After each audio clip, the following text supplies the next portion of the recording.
ज्यातून जे राहील त्यानंतर फायनल आहे. पण एक सोल्युशन बसेल, कारण अनेक चर्चा आहेत की दादांना कमी जागा मिळतील, दादा बाहेर पडतील. सगळं स्पष्ट सांगितलं तरी देखील जर कुणाच्या मनात काही प्रश्न येत असेल तर काय मला घेणं देणं. नाही, आपलं स्टेटमेंट जे केले आपण परिवारासंदर्भातले, त्याला पाहून दादा आणि पवारसाहेब पुन्हा एक होतील.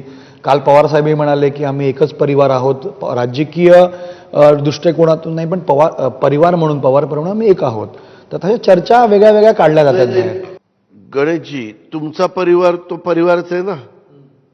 तसा आमचा परिवार काय परिवार तर आहेच, जगजाहीरच आहे ना. त्याच्यात काही चुकीचं आहे? चुकीचं काय? परिवार पवार परिवार. उद्या काही सुखदुःखामध्ये शेवटी आम्ही एकमेकाला कडे जाणारच ना, कारण परिवार आहे. नाही, आपण जे स्टेटमेंट केलं की माझ्याकडनं चूक झाली सुमित्राजींना हे देणं, त्यामुळे सगळ्या चर्चा झाल्या की पुन्हा एकदा आपण एकत्र येऊ शकता का भविष्यामध्ये. काय होतं, आपली मराठी भाषा अशी आहे की त्याच्यातनं किती पण अर्थ काढता येतात. सकारात्मक पण काढता येतात, नकारात्मक पण काढता येतात. दोन्हीचं नाही, नुसतंच आपलं मधीचं असलंही काढता येतात. काढणाऱ्याने काय काढावं तो त्याचा ज्याचा त्याचा अधिकार आहे. त्याबद्दल मी टीका टिप्पणी करू इच्छित नाही. शेवटचा प्रश्न माझा, अजित पवार मुख्यमंत्री